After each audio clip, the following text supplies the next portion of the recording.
So I was asked the question about what happens when I break up with a narcissist and I'm stressed and my cortisol levels get dysregulated.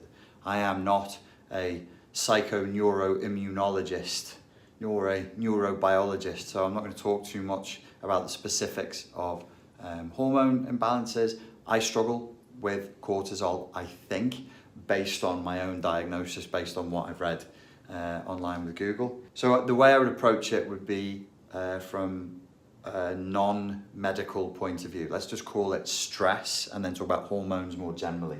So yes, if you've been in an emotionally abusive relationship, whether it was with a narcissist or whatever, then you will be very, very emotionally dysregulated. So your emotions are going up and down. These emotions that you're going up and down through on a daily basis can be referred to as emotional flashbacks. If you want to recover from these fully, to get a good explanation of understanding exactly what's going on for you psychologically, emotionally, and therefore hormonally, I strongly recommend you check out the Fortress Mental Health Protection System program, which has its own YouTube channel. Check it out and it'll explain emotional dysregulation, emotional flashbacks, and what you can do about that specifically. I have a free course for you. You can get it if you go to the story in my bio and hit the link. There's a PDF. You can have all that information for free, and it brings your emotional flashbacks right down. It brings the emotional dysregulation down.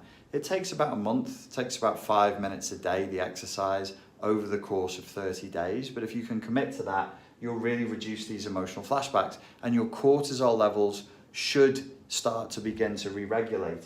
So when we're talking about dysregularity, that's what we don't want, because that is chaos. What we need when we're in the state of it's kind of like a post-traumatic stress response that you're in after the narcissist, borderline, psychopath, whatever has gone. So that's the chaos. So you want order. You want to bring regularity and order and repetition and routine back to your life. You want to live within a certain discipline so that you know what you're doing at every moment of the day. So discipline and order will become your friends for this period of recovery. Rely on routine and rely on discipline. I have systems for you that I would recommend. So getting your sleep pattern re-regulated. Cortisol was mentioned. It's not my area of expertise. What I would say though is, generally speaking, if you wake up early in the morning, because your cortisol, as I understand it, can become inverted, wake up earlier than you would do comfortably. Get out of bed, drink some water, get outside and get some exercise earlier in the morning. Then when you sleep, go to sleep before midnight. Don't think, oh, well, if I sleep from 2 until 10, that's still 8 hours and that's just as good. It's not. Try to get to sleep by 11 at the latest, sleep through until 7 with no breaks. Do that consistently for 7 days, and you're giving your body the space and the time to re-regulate its hormonal system as well. Have a look at the food that you're eating. Eat within a routine, so eat at the same times. Eat the similar foods. Nutrition is a really tricky one. It seems to be very individualized to the person, to the individual.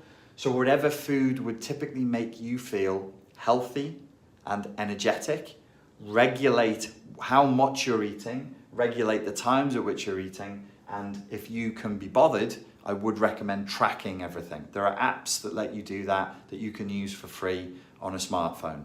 And try and eat the same amount of calories every day at the same times. Get to sleep every day at the same times. Please try and do 20 to 30 minutes of walking minimum every day in the early part of the day. These are the things that will help you have regularity, order, routine, and discipline. And it's the opposite of the chaos that the cluster B personality disordered individual, the narcissist, wants you to be in. So after the relationship, they want you to be spinning in space. They want you to be in chaos. They don't want you to know what up from down is. They want you to lose all of your coordinates. So you're going to come back to order, come back to routine, come back to discipline. They also want you alone and isolated. So please do connect with family and with friends. Don't discuss narcissistic abuse with people who haven't experienced it. It's not going to help you. It's not going to be good for you. Only discuss it with people who have experienced it.